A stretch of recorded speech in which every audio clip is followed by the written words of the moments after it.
This is the Detroit Sports Podcast Network. Hey, this is Brian Peña. I always join the Vito podcast, the best podcast in the United States.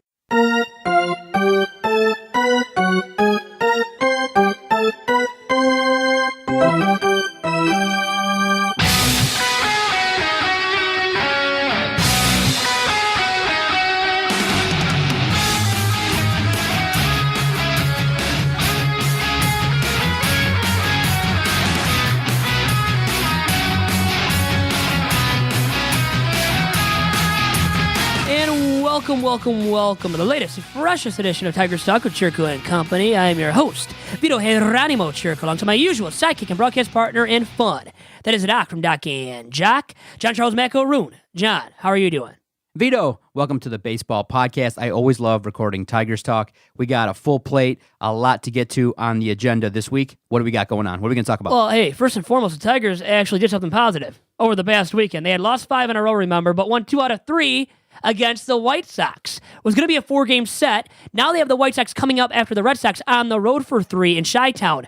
But took 2 out of 3. Let's just take that positive all the way in and exclaim our, renewed confidence in them. Not really, but sense of positivity in this ball club for right now, being 500 going into this 4-game set with the Bo Sox and a split doubleheader on Tuesday and the day of this recording, another game, and then Thursday in the series finale for this series against the Bo Sox. Doc. We can get it out of the way right now here early on the podcast. Doc's peachy positive note of the week. Daniel Norris, props to him for getting his first victory in a couple years. First start of the season, he looked okay. Now, granted, it's versus the White Sox. We all know that the White Sox aren't going to be super competitive in the AL Central, but you know what? When a pitcher goes out there and has command of his stuff, when he's around the strike zone, when he challenges hitters, Daniel Norris had a decent stat line. I think he went around 5 innings, only gave up a run or so, didn't give up a significant amount of damage.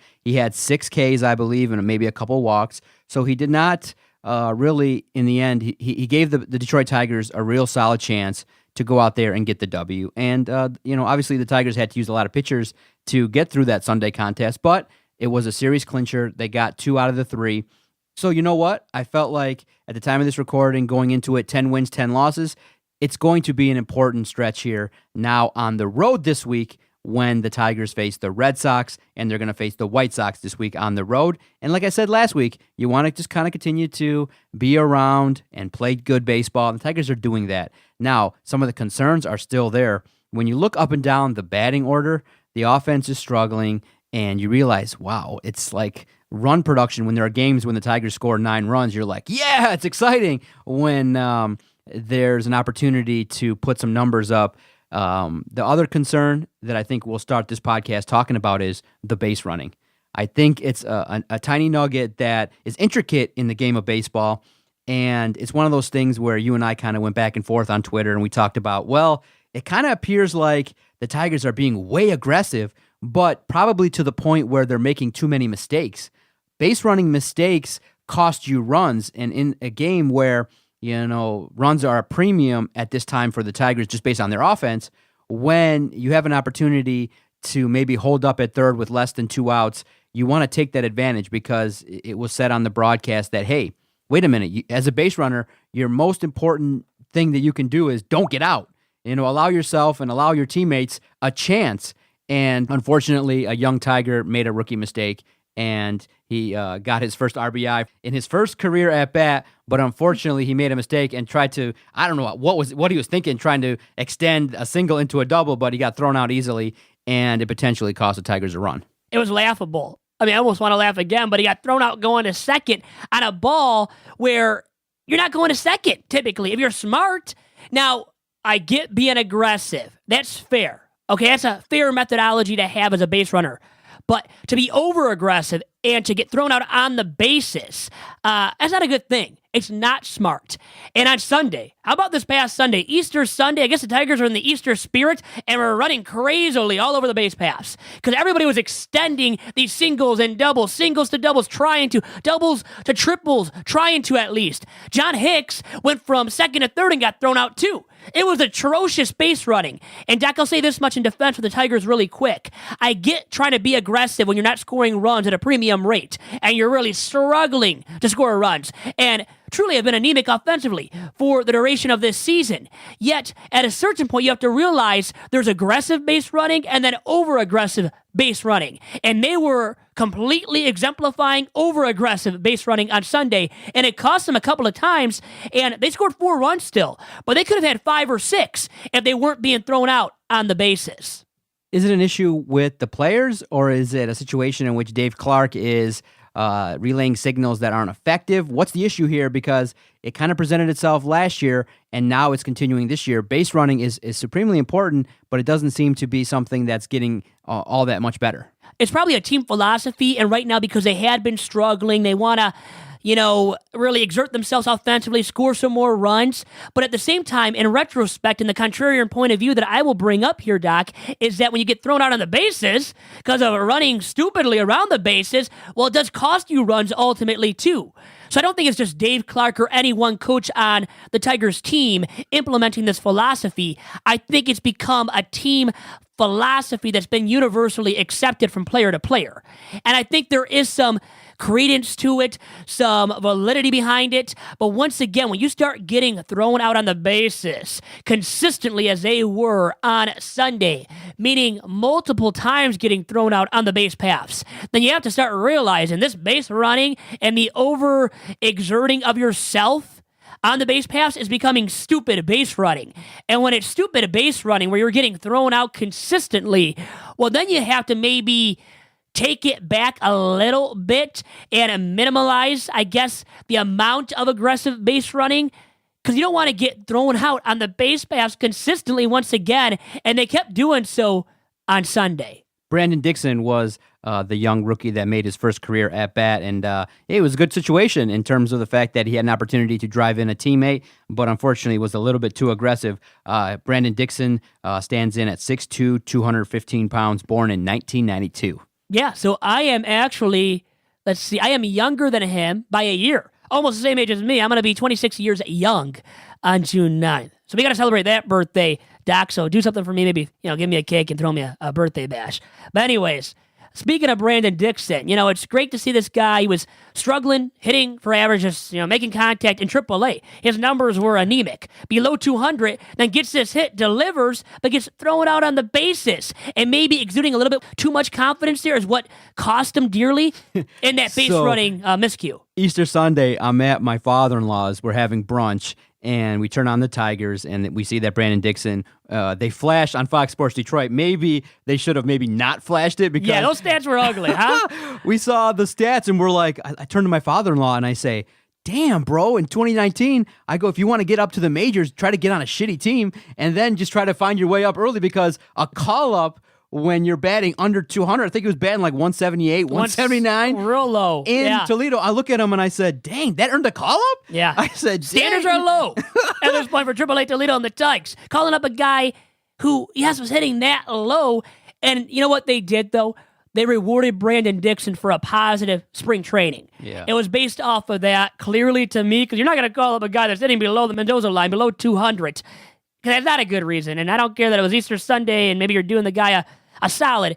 You did him a solid only because he had that positive spring training performance.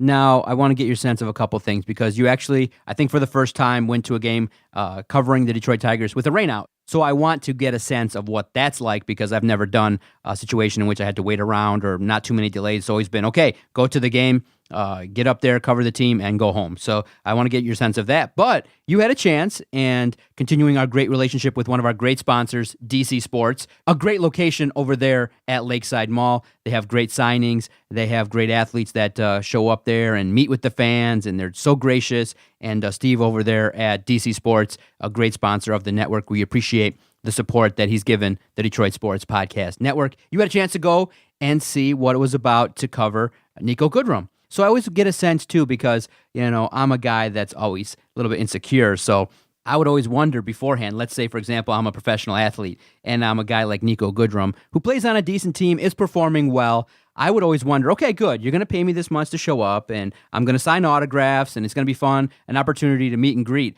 I would be paranoid like, dude, is anyone going to show up? Is anyone going to come? Is there going to be a line? Because I want a little bit of buzz if I'm going to show up for a signing. I want people to be like, oh, good job. I don't want people to come up there and be like, so, in this key situation, you did this, and be like, what? What are you talking about? Last season, you don't remember? You were up with 2 men on, and there was nobody out, and the Tigers were down, and it was a key situation that you could have pulled the team within 500. I'd be like, that's a lot of detail, bro. That's a lot of information right there. I don't even remember what I did 5 minutes ago. So you're telling, wow, what'd I do? You struck out. And I'll be like, oh, no. I don't want to talk about that. Do you have anything for me to sign? Do you have anything that's important here? I would feel like it would go crooked, or I have a bunch of fans that would be up my ass and act all disrespectful or try to get me in a quote or something. But take me through it. What's it like? How's the setup? Was there a line? Was there a little bit of buzz in terms of the signing for Niko Goodrum? From what I saw, it seemed like there was quite a bit of interest in the young Detroit Tiger that's been performing very well offensively. By the way, there would be no line for you. Yeah, exactly. Okay, nobody wants to get your autograph. Exactly. Okay, no offense. Or for me, so I'll admit that much. There was, it'd be a lot of that. Yes. Unfortunately, we have to announce that the signing of Doc has been canceled.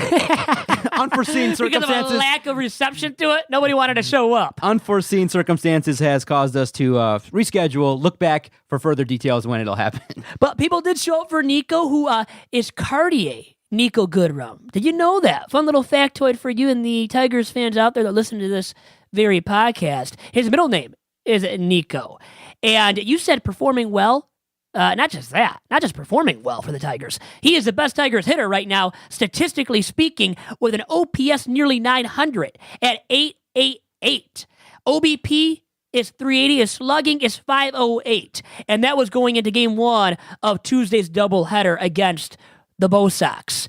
But a very positive reception towards Niko. Very nice and cordial for me to meet and to talk to. And he did provide to me a couple of comments about his favorite position, which is shortstop. Doesn't play it with the Tigers. I believe he played it growing up and in the farm system. And he said shortstop is his favorite position, Doc, because it allows him to show off his range. So there is that much about Niko. Also, he said his philosophy when playing the very challenging center field position at Comerica Park is to play deep and then to come in on the ball, because it's easier for him to start real close to the wall and then to come in on the balls. Where some guys play in center field, and especially at a spacious ballpark like Comerica Park, tend to play more up and closer to the infield than to the fence, because they like to go back on the ball rather than come in on the ball. Niko said his philosophy is to go in on the ball because it's easier for him to do so than to go back on it. So every outfielder has a different philosophy. That is Niko's, and it seems like he has a very positive mentality and philosophy on life as well. A very positive dude, and he signed everybody's autograph, was very cordial with everybody that I saw him sign the autographs for, and it was a nice, relatively long line for him. And not as long as Darren McCarty, but Darren McCarty, there's a different kind of attention for this guy and love for him and respect for him because he won Stanley Cups with the Red Wings. But for Niko right now, he is becoming more and more widely heralded as the best Tigers hitter, and almost you could argue, Doc, up to this point in the season, now small sample size, but up to this point in the campaign, he's been the Tigers' best overall player.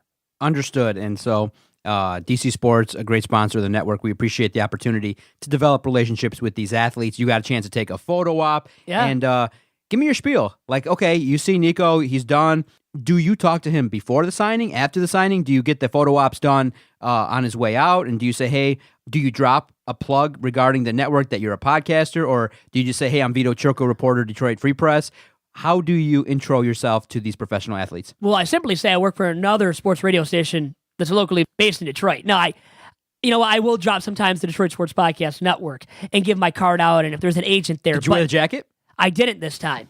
No, but I don't care. I met Niko Goodrum. I got a photo up with him, and he found out a little bit about me and got my name and all that good stuff. Rewind. I'm going to play that clip because, in essence, you just revealed the prime prime issue here. I don't care. I know you don't care because you're not wearing the jacket. That's the point. I've worn it before. I wore it to the Darren McCarty one. It was a spring day out. It was too warm to wear the jacket, so I didn't. Sorry, Doc. It's not bad. That's a pretty decent answer. But yeah. Any chance you have of free marketing, you don't have to zip it all the way up. You can wear. See, I think we got to, in our other contacts, get hats, other type stuff that can display the Detroit Sports Podcast Network, like when you're out and about. See, hats, I don't see are too professional, so it's got to be like. Yeah, I don't know about the hat. That would be tacky, I think, to wear the jacket that you got, the black one, is pretty thin, so it's not like it's really uncomfortable. You don't have to wear it in terms of, the entire time, but when you walk in, when you walk out, when you're doing the photo ops, I think it's an opportunity as a minor plug to care a little bit more to plug the network, because remember, it's about showing yourself off as to what entity you're working for. So good. Plus, I'm glad you mentioned that you work for the Detroit Sports Podcast Network. Now we just got to go from that aspect of meeting them to then connecting and hopefully getting a couple minutes to chat, whether it be at the ballpark or an opportunity for a few minutes here on the podcast where we can get to know these athletes. So now you're doing the groundwork, but soon, and very soon, it's time to deliver these athletes and serve them up here as guests on the network because, photo ops are great, but remember, at the Detroit Sports Podcast Network, we're about substance, and we want to get some information. The DOC wants an opportunity to ask poignant, meaningful questions of these professional athletes, and I think that's going to happen pretty soon. So all in all, it's a success. You are very happy. Plug the network. Wear the jacket. You don't need me to text you that. Definitely continue to plug the network. I think you've done an excellent job, but you can always do more, and that's the nature of the game. Really quick. I want to say this. I plugged another network. You keep saying the Detroit Sports Podcast Network. Another one? Nah, I'm joking with you. But Niko was great to talk to. He knows my face now, knows my name. I said, hey, I'm Vito, close to Niko. I made that kind of joke. I don't think he got it, but he did hear that. So he knows who the little man that can is, Vito Jerome Chirco of the Detroit Sports Podcast Network. You guys all do yourselves a favor and follow me on Twitter, at Vito Jerome. Niko's not on Twitter. He is on IG. So remember that about Niko Goodrum. So I couldn't tag him in my photo on Twitter. But, hey, I got the photo up at the end of the day, and a lot of branding now comes down to that. And I know I could have worn the jacket, but I felt it was a little bit too warm. And I got to wear it the next time around, though. I will do that. Charles Macaroon. So do you talk before or after the signing? When do you talk? I did it after, and actually I have done it, to answer your question, I did it after. And I have now recently done it after I asked my couple of questions. You said, did I get any content? Well, you saw on Twitter, at Vito Jerome, once again, what I had already talked about. But now we want the chance to actually sit down with them, I know. Or before a game, because we have access, pregame access to the field at Comerica Park, too. And in the spirit of giving back to the great supporters of this network, going forward, if there are other signings, maybe drop a line to our great friend Steve. Hey, can we just get a little, 5x7, a little index card or a little baseball card signed so that we can give away to the fans? Not for us to display here. We don't need it. We don't want it. Well, maybe you want it. No, but just give it away to our fans out there, right? Exactly. Just one thing, maybe value $10, $15. Say, hey, can you just do that for us for a couple extra plugs, and we'll definitely have no problem even having him here in the studio. I think a guy like that, I think also too, someone like Steve probably has a lot of great stories of how he built this kind of thing. I think it's interesting. Maybe one day, I think we would have a good conversation learning about the intricacies of signings and kind of how you build that network. Maybe not the exact details that maybe he wants to keep quiet, but maybe just like relations, how you get people to come to you, and obviously talking about some fun stories that I'm sure he's heard and that he's willing to share. I think he'd be a great podcast guest, so keep that in mind. And they have a very effective means for these autograph signing sessions. Really quick, you keep saying Steve, not Steve C., as in Steve Chimenti. Steve Grouse we're talking about, by the way, just to give him a huger plug. He is the owner of DC Sports, located at Lakeside Mall. They have a private signing, by the way, for Mr. Tiger himself coming up, LK Line. And there's a private signing of Stevie Y. Steve Yzerman as well. So two big figures in Detroit. Now, Steve already had said Al Kaline won't be doing a podcast segment with me. We joked around about that. Mr. Tiger will not be speaking with me for a podcast segment, even of 2 or 3 minutes. So that's not going to happen, Doc. I know that was your next question. Now, Stevie Y maybe, but I'm thinking the same logic is going to be applied as the one with Al Kaline because of his stature and meaning with the organization, now coming back as the new Red Wings GM.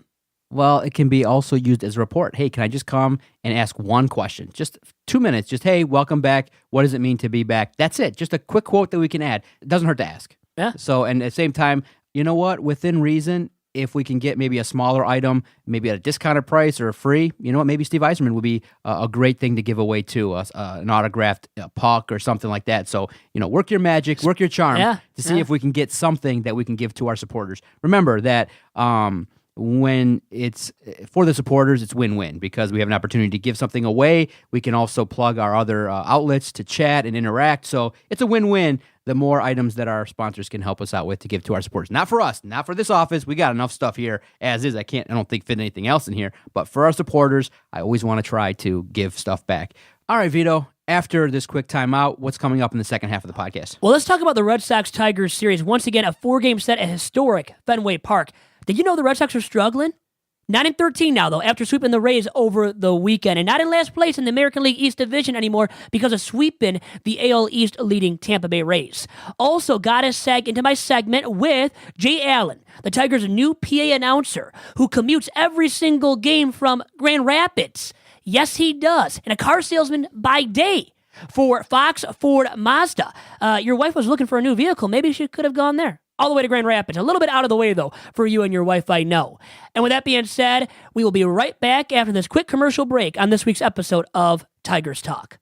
And Doc, as you had said before, one of our fine sponsors at the DSP Network and of Tigers Talk is Detroit City Sports, perhaps better known as DC Sports, with its fine location at Lakeside Mall.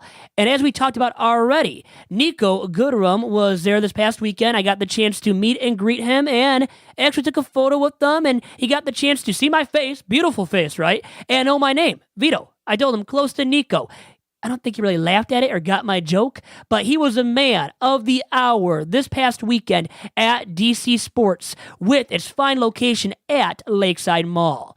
And once again, as you guys have heard before, but it needs to be reiterated, DC Sports is the leader in sports memorabilia and autograph signings in the Detroit area and beyond. See who they are and who they are featuring coming up in the very near future by going to their website at DetroitCitySports.com.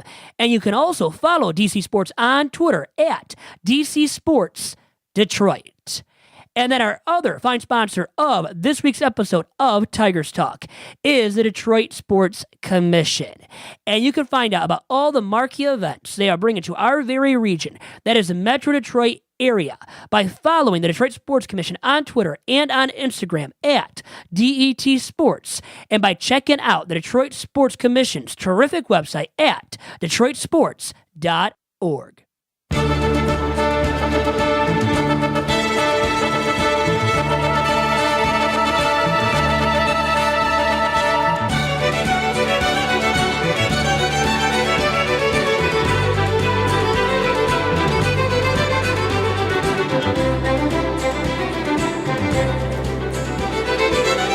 So, Vito, I want to share this interesting nugget, okay? The Detroit Tigers actually changed their policy in terms of credentialing, and I was the victim, unfortunately, of a rule change that was quite hilarious in that I was denied entry into Comerica Park. First time ever, and look, I respect the Tigers' policies, but I found it utterly hilarious, the response that I got from security, in that, okay, each and every time I've gone to Comerica Park, I've had a badge, okay? It has the single date, the game, the team it's on, okay? So I'm not looking at it every single day. And everyone would say, you know, that would come in here and look at the credentials, be impressed by it. They would say, oh, man, they really give you one every single day? And I'm like, yeah, you know, it's a situation in which I understand their policies, and that's what they do for us here at the network. They allow us access, but they give me a pass every single day. So now I go down to Comerica Park. It's a Wednesday. I'm wrapping up a couple other things here at the office. I'm rushing down there, and I want to get there, you know, usually with the recording schedule, the other things I'm doing, I'm able and afforded to get down there right around the time of first pitch. Sometimes it's a little bit earlier. I'd love to go down there earlier, but unfortunately, I'm really busy. So I get a chance to get down there right around first pitch is usually when I arrive to the ballpark. So I get, you know, into parking, take care of business. I walk in, and I bring the lanyard, and I bring it empty.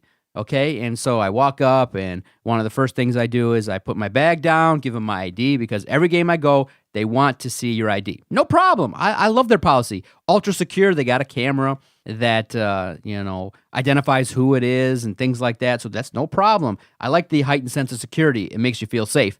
So then, I go, okay, I'm the guy. Usually I joke around. I go, I'm the guy with the badge with the headphones. And they joke around and blah, blah, blah. We have a quick conversation with security. And they really laugh at it. Yeah, Not so much. no, Nobody laughs at it. They laugh at my big, ugly head, right? But good try. Yeah. There's no badge.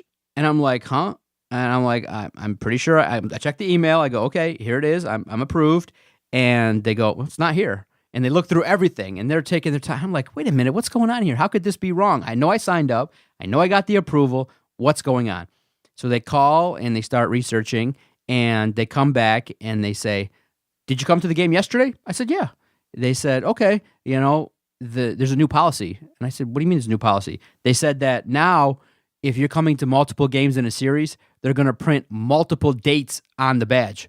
I said, okay. They're like, were you aware of it? I'm like, not really. And I said, okay, I understand. So they call and they said, okay, you know what? You came down here, and they call and they say, well, is someone willing to come down and let this guy in? They said no. Nobody wanted to. Nobody went for you, a bald-headed 40-year-old man? Come on. They said no. Security was ultra professional. I didn't cause a stink. I was fine. Well, I don't want you to do that. Come on, no, I was laid back. People like me because you're mature enough now to realize you can't be making a stink there, okay? And losing the credentials for you and I subsequently throughout the rest of the season, probably, too. I'm going with the flow. I'm the easiest cat to work with. Put me in the back, front, left, right, center. Last row possible. How about I don't care. the upper deck of Comerica? Last row. Security told me, sorry, they apologized because, I could have said, look, you guys have a camera right in my face. When I walk in, it's me. I have my ID. I have a lanyard. I mean, it's me. I'm not somebody else. But he told me that there's quote-unquote rogue media that are trying to do some things. That's where you got that term from. Yeah, the security told me. Who's rogue media? Besides for you and I, maybe. Who's rogue media, truly? I think you and I know who we're talking about. Potentially, at times, maybe in years past, tried to sneak into the press box. So they're ultra secure of it. But I realized, look, the world that we live in is now to this point where a guy has his ID, you know who it is, you can verify on a camera, that's him. It would have took, really, it would have meant a lot to do that, and I would have obviously apologized profusely for not reading the credential. And I said, what I say to you, I said, you know what, Vito, it's my fault. I never read the credential. So for anybody else, if you're a new broadcaster and you're trying to replicate us, when you get your badge, it's not just your form of ID, read it. Okay, because that's how we learned that we were able to go to the photo areas, read the back of it so you know how many pictures you can post, read the fine print. Don't be like me. Don't be lazy. Don't be like Doc, ever, in any aspect of life. Even though I've covered 20 games quietly, indiscreetly, and handling my business, doing the work properly, you have to read your credential every single day. And they changed the policy on me with no announcement, and they actually, in a time where it actually bothered me, because guess who was in the press box at that time, that day as a surprise guest? The head coach of Michigan State. I would have had maybe an opportunity to develop a contact with Mark D'Antonio. Just maybe brush up against him and say, hello, I'm John with the network. I love you. I adore you. I respect you. So what'd you make of that? I told you, Vito, it's my fault, but I couldn't believe it. I literally couldn't believe that they changed the policy. And sometimes, you know what it is? It's that you're floored. I was shocked because literally 20 games I've gone to now that it was a daily badge, nothing, no update. So yeah, Vito, it was that day, the day before, where they gave out the badge with multiple dates on it. So if you go to multiple games, you realize the first game of the series you go to, pay attention to the badge. And I felt bad, but at the same time, I respect the strict nature of their policies, just not user-friendly. Now, okay, here's why I bring it up. I would never even bring this up. Never. I would never talk about this on the air and bring this up. But a couple days later, I read that another member of the media goes out, covers the team. Maybe he was there as a fan. Maybe he was doing some things there. He loses his wedding ring at the park, okay? And, okay, I don't know how you do that. I mean, why are you taking your wedding ring off unless maybe you're trying to be looking for some women there at Comerica, which I never knew was a pickup spot, but I guess it is. Sneaky, yeah. Tricky there. I don't know. Listen, we're not going to name any names, but somebody lost their wedding ring, okay? And eventually, in one of the clubs in the dining area or some area of the park, the Detroit Tigers PR staff turned the building upside down to look for this guy's wedding ring. Okay? Now, I don't want to always make it personal, but what do you think would have happened if I lost my wedding ring? They're not helping you out. They're not helping me out either. They'd be like, sorry. Adios. Have a good one. And I know that's what would happen. So I don't, maybe I'm wrong. maybe I've taken it too personal, but you always say, yeah, we're the low man on the totem pole, and that's fine, things like that. But at the same time, I don't like that feeling because I feel like we have something to offer. I feel like we got a unique position in terms of our flexibility, in terms of the audience that we have, the message that we can deliver. So I just don't want to feel like I'm being treated that much differently. You know what I mean? So would they, do you think, turn the building upside down if I walked in there and said, oh, I lost my wedding ring? Oh, shoot. I'm sorry we can't help you out. Yeah, sorry, but not sorry. In so many words. Building's closed. Building's closed for good. You can't ever come back in. Yeah, I don't think there would be any re-entry for you or I if we lost our wedding ring. You got one, too, a legit one. So you would think they'd be helpful, and considerate of your situation. That's a horrible situation to be in, right, when you lose your wedding ring, because you would be in the doghouse with your wife forever, right? Or for a long, long time, at least. And would have to do a lot to make it up with her. First question would be, why the hell are you taking it off? Right? Yeah, how did you lose it without taking it off first? Because you're thinking when somebody loses it, you're taking it off. And then why are you taking it off at Copa? Is Copa now this big pickup spot once again? I never knew it was. Now, I knew there was the upper deck, the last row up there, where you could have sex aplenty, I guess. And people have done that for years and years. But now, I guess, well, maybe, you took your wedding ring off before going up there and joining the masses in the screw it row, where you could just, get off a little bit and have some fun without your wife knowing. But if you lose your ring, there goes that idea out the window, because your wife will be finding out about you and your spontaneous activities and extracurricular activities at the ballpark. So if you're a beginning broadcaster, beginning media member, take it easy, get your way around, and I guess develop those relationships, because obviously this media member has years and years way ahead of me in terms of experience, but to turn the building upside down, you should charge his ass, right? Yeah, to get in the door and have all that help. The help aplenty. And speaking of help, the Tigers could use some reinforcements. Now back to the Tigers. Talk conversation that we should be having about the team on the field. At 10-10, entering this 4-game set with the Bo Sox once again. As we're recording, Matthew Boyd is toying the rubber against Chris Sale, a fellow lefty, who has struggled this season to start. 0-4 in 4 games, an 8+ ERA, a 6+ fielding independent pitching mark, meaning he is not missing bats at as premium of a rate as he has in recent memory. This guy that has been a Cy Young caliber arm, by far the best rotation arm for the Boston Red Sox. And once again, one of the best arms in all of baseball up to this point. And then remember, as of last season, down the stretch, including in the playoffs, he did not toss a lot of innings because of the injury concern. So he comes into this campaign and is throwing with less velocity, about 3 miles per hour off his fastball velocity from previous years. So a big red flag for the towering lefty, who maybe is going to get back on the right track by pitching against the lowly and anemic Tigers. So maybe it does do that and does the trick for the Red Sox collectively as a ball club, who enter this series at 9-13 only. Now, out of the cellar in the American League East Division, as they were before sweeping the Rays over the weekend, but only at 9-13, and that means a less well-off record than the lowly Tigers. The Tigers have a better record right now than the mighty Bo Sox, the defending world champs entering this series. But as Chris Cotillo just laid out to me, now he gave me a quote providing it to me about this series against the Tigers, and he said it could be a good chance for the Red Sox to continue their hot streak and to get back to 500. They're banged up, but coming home for 10 games might be just what they need to get rolling. In so many words, might just be what the doctor ordered for the Bo Sox to get back on the right track, to get back to 500, and I believe for the first time this season, and to get over 500 perhaps as well. With Dustin Pedroia out right now, Nathan Eovaldi, he is on the IL because of a loose body in his right throwing elbow, so he's undergoing elbow surgery coming up. Will miss 4 to 6 weeks subsequently, so they have injuries aplenty, struggles aplenty. Porcello's ERA is horrible right now as well, former Cy Young Award winner and former Tigers starting arm. I believe his earned run average, as we speak, Doc, is over 8 as well, just like Chris Sale's. So when your 2 best starting arms have ERAs above 6, and then Eduardo Rodriguez isn't pitching well, those are 3 of your best starting arms, 3 of your top 4 arms, along with David Price, another former Tig. So if those guys are all struggling, your rotation is having major issues then, and your team is probably having major issues, which has truly been the case for the Red Sox to start this season.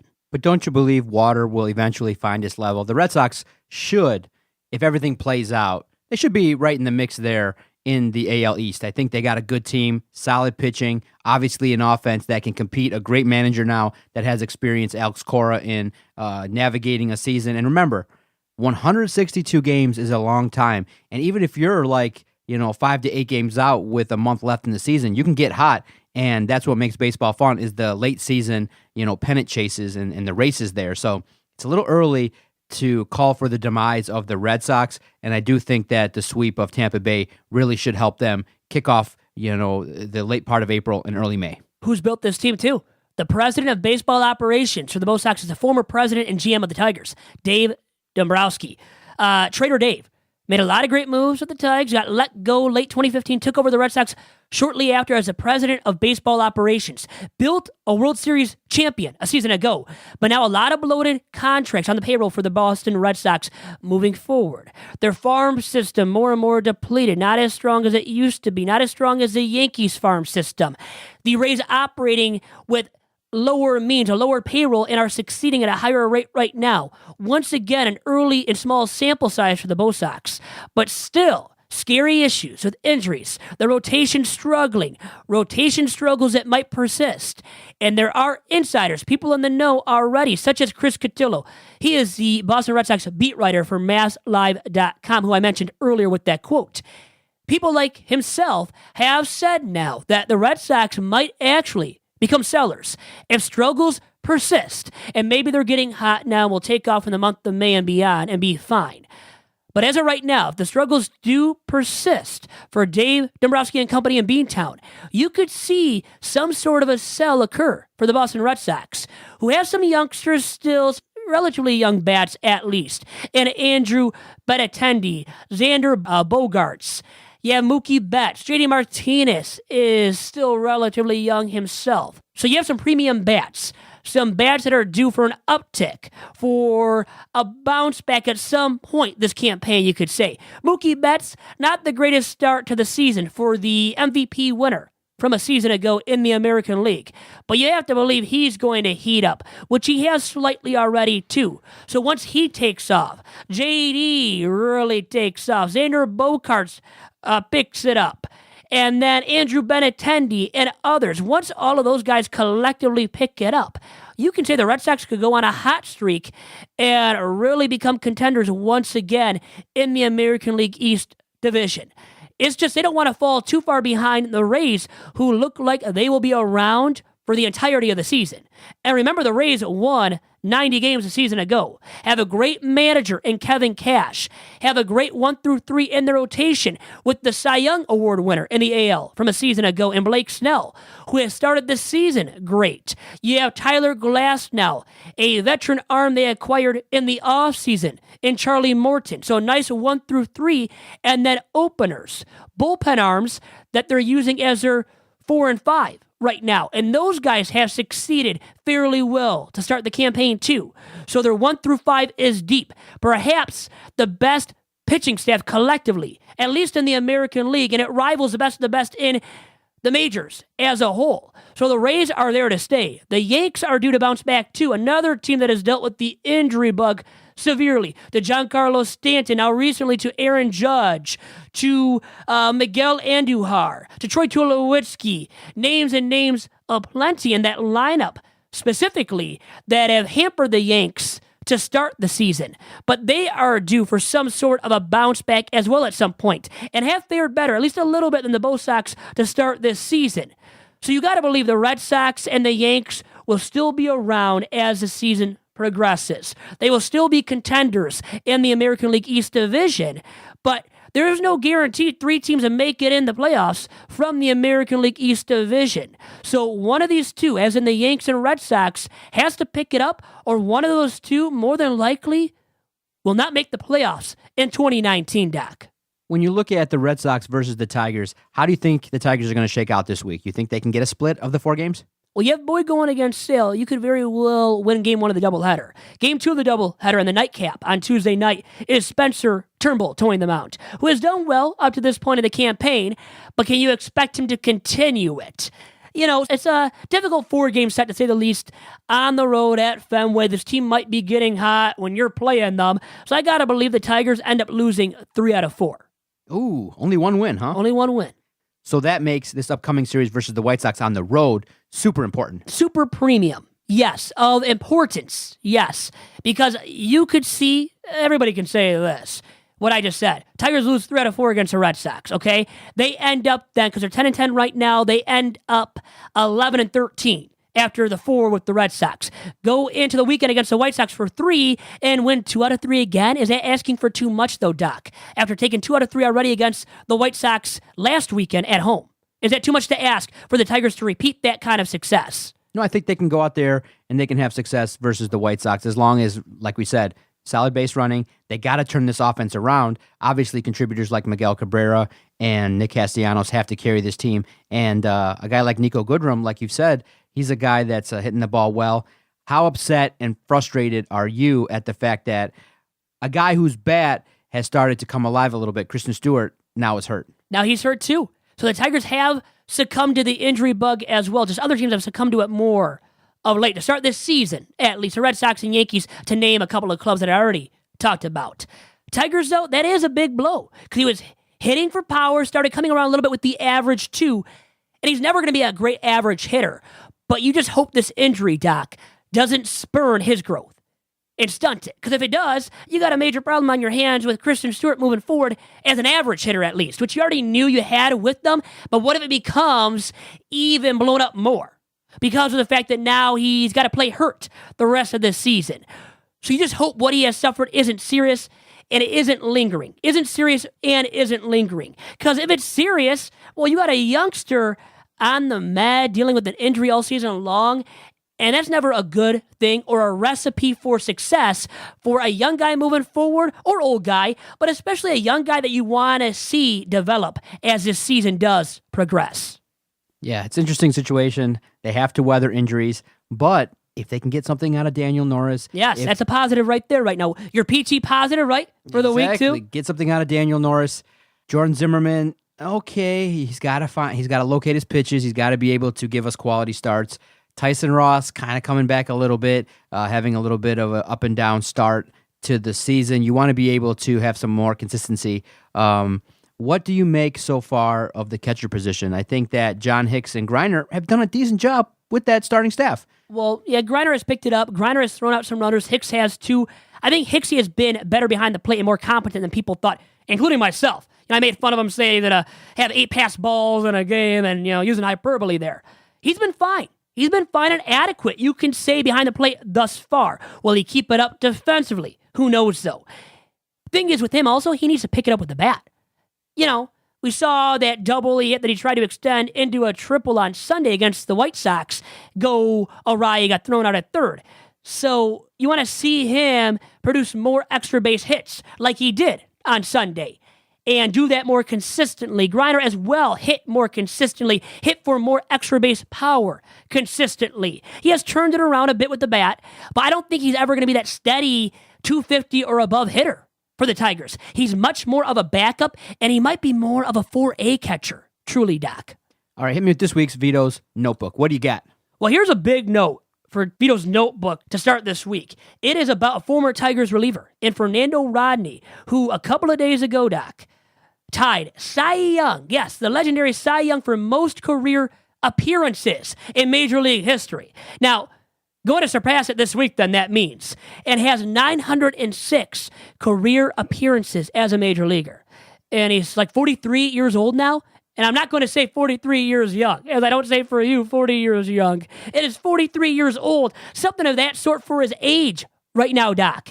And has tied Cy Young once again for most career Major League appearances by a pitcher. That's a great stat right there to lead off Vito's Notebook. And then another one is another non-Tigers stat. And it is about the aforementioned Chris Sale, who has struggled mightily through 4 starts going into Tuesday's outing against the Tigers. And maybe he bounces back and turns it all around now after facing the anemic Tigers offense. But he came into Tuesday with an 8.5 ERA and 6.32 FIP.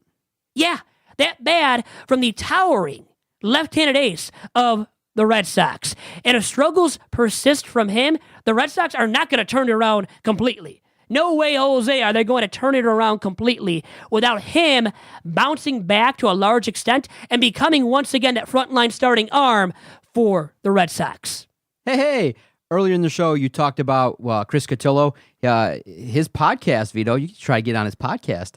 He has your colleague on an episode, Anthony Fennick, is on the latest. Sense. Yeah, so he's trying to get on there. Worm your way in there to your buddy there and exchange. We can maybe potentially exchange appearances. Maybe get Chris on this podcast because he seems like a young, up-and-coming reporter. I guess he's covering the Red Sox at this time. Younger than me. And already a beat writer for the Red Sox for MassLive.com, having Mr. Fennick on his podcast, who's been on Tigers Talk plenty of times, Chris Cotillo. We would love to have Chris on these airwaves. Almost landed him, then the doubleheader. Had to happen. Thank you, Rain and Tigers. The weather god's not doing us a favor here on this week's Tigers Talk. Okay, anything else that you want to bring up? Any Major League Baseball news and notes that are coming about? I feel like hasn't been too much in terms of major news. Tigers rotation still looking well. You brought up Sunday, Daniel Norris' first start, looking solid. And it was against the White Sox, not the greatest team, but they have some solid offensive guys. So that was impressive from him on Easter Sunday. And maybe that was a gift from the gods, him doing well on Easter Sunday. But we hope the young lefty keeps it up this season. And the Tigers rotation arms, hopefully they keep it up. You know, Matthew Boyd came into Tuesday with a Major League best FIP and tied for the Major League lead in strikeouts. His slider has become one of the nastiest pitches in all of baseball. Spencer Turnbull has looked solid. He's going Tuesday night in the second game of the doubleheader. Tyson Ross is going Wednesday. He has done well thus far as well. And then in the series finale, you have Jordan Zimmerman, with nearly a 5 ERA going up against former Tiger right-handed arm Rick Porcello, who has nearly an 8.5 ERA, already 0-3 going into Thursday's outing. So an interesting series against the defending world champs, where because the Red Sox, before this series over the weekend against the Rays, were struggling mightily. Hey, maybe the Tigers split with them, but I see the Tigers only winning one game this series, Doc. Interesting point of view. I think that's a fair assessment to give the Tigers one game. Definitely, if you want to continue the conversation, feel free. Message Vito anytime. He loves debating. You can follow Vito on Twitter at Vito Jerome. You can follow the network as well at Detroit Podcast. And if you want to continue the conversation, feel free. Go to our Twitter page and join the Detroit Sports headquarters on the new Flick app, where you can go and talk baseball anytime you want with other like-minded Detroit Tigers fans. We're going to be doing a lot more baseball chats there, chatting in-game when we're covering the Detroit Tigers, and it's a great place to go and interact with other Detroit sports fans. The new Flick app, Vito's there. You can message, you can create topics if you join, but the only way to join is to use the special invite link that we post on our various social media platforms. That's the Detroit Sports headquarters on the Flick application. Use it up, baby. Start some Tigers chatter. And I had some Tigers chatter really quick to end this week's podcast with Jay Allen, the new Tigers PA announcer from Grand Rapids and a car salesman by day. Find out more about him and his passion for the Tigers by listening to my interview with him to end this week's episode of Tigers Talk. Thanks again for everybody listening. Enjoy the conversation that took place at Comerica Park. Yes, on Saturday of this past weekend when it was rained out, but I still had the chance to talk with Jay. So, to start off, what was the application process like for you? I saw on Facebook that Bob was stepping down. They're looking for somebody to take over for the public address announcing. And living in Grand Rapids, I thought probably slim to none chance to do it. But turning 60 years old, one shot in a lifetime, let's just see what happens. So I got a hold of the Tigers, and they said, can you give us anything with your voice on it?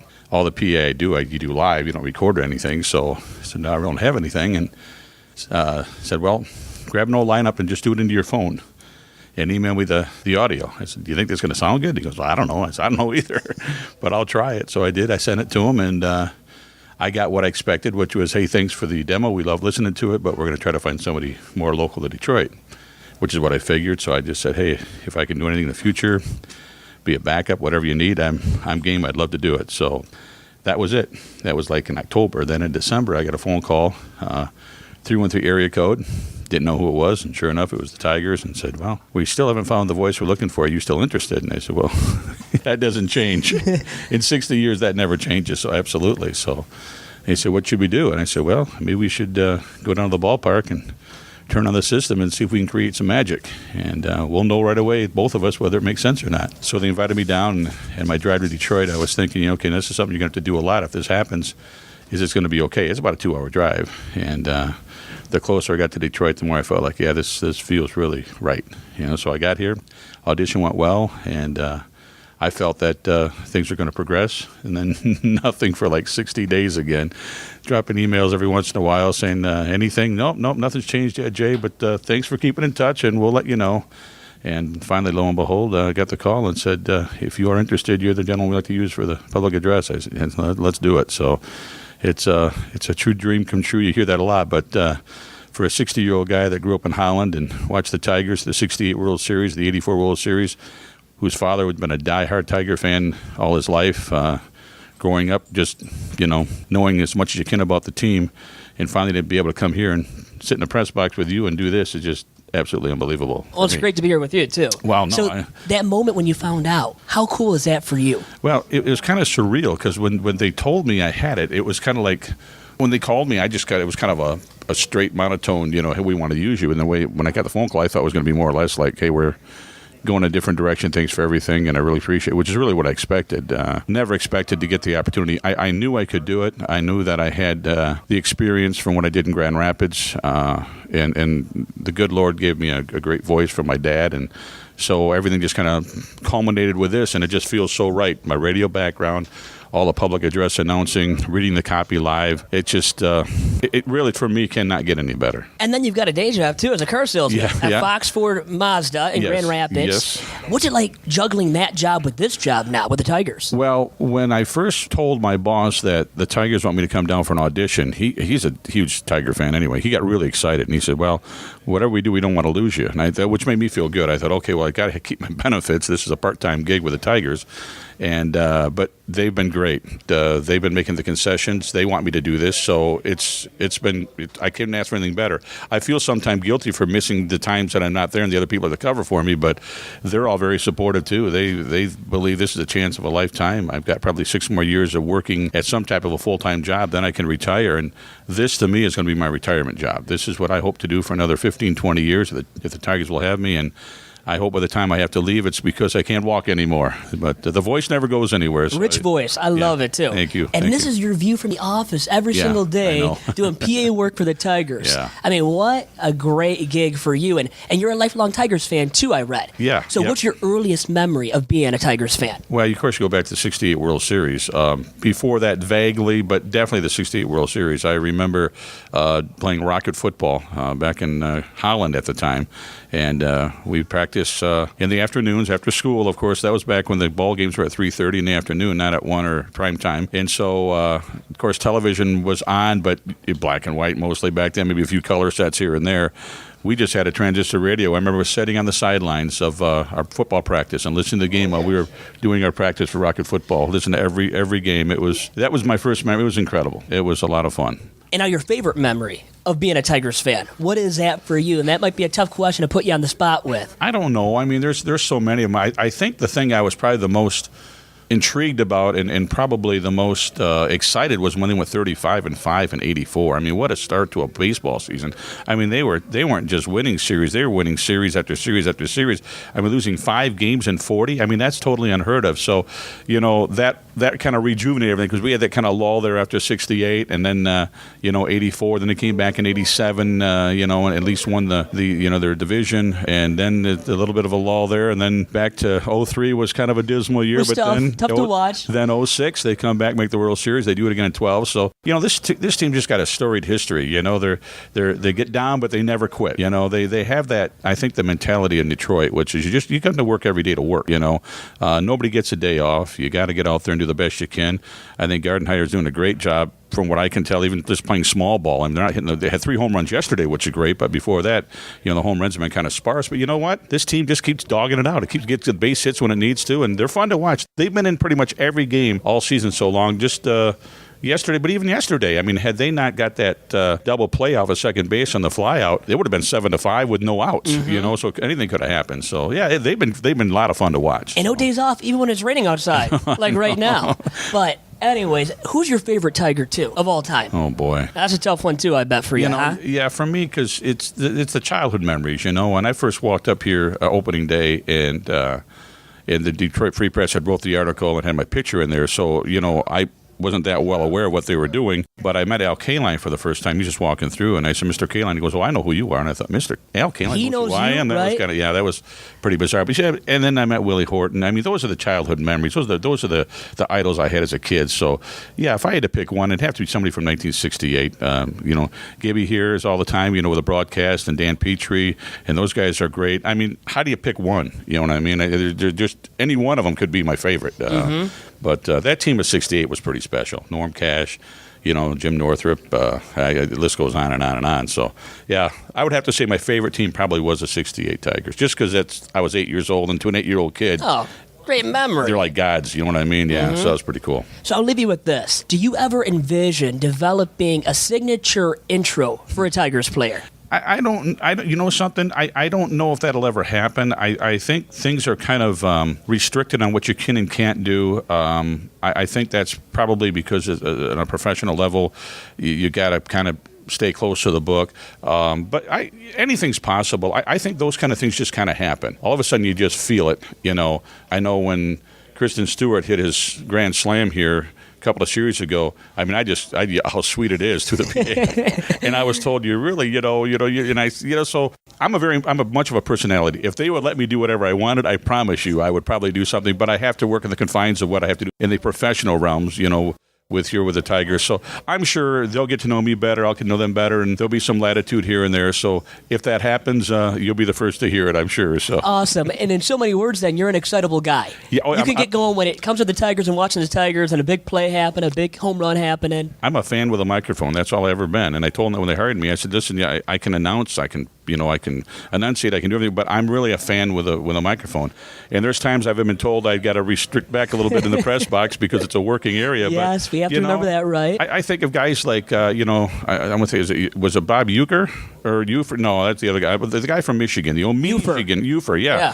There's a guy who was a true fan with the air horn in the background. That's the kind of stuff that I like. I think people like personalities. I think they like they want to get to know you. And I want them to get to know me. So if there's any way I can bring my personality into the ballpark and they let me do it, I certainly will whenever I can. That'd be awesome. Yeah. And everybody should have a personality, and you definitely do, Jay. And with that being said, thanks for all the time here on the Detroit Sports Podcast Network. Vito, my pleasure, and best of luck for the season, and go Tigers. Go Tigers.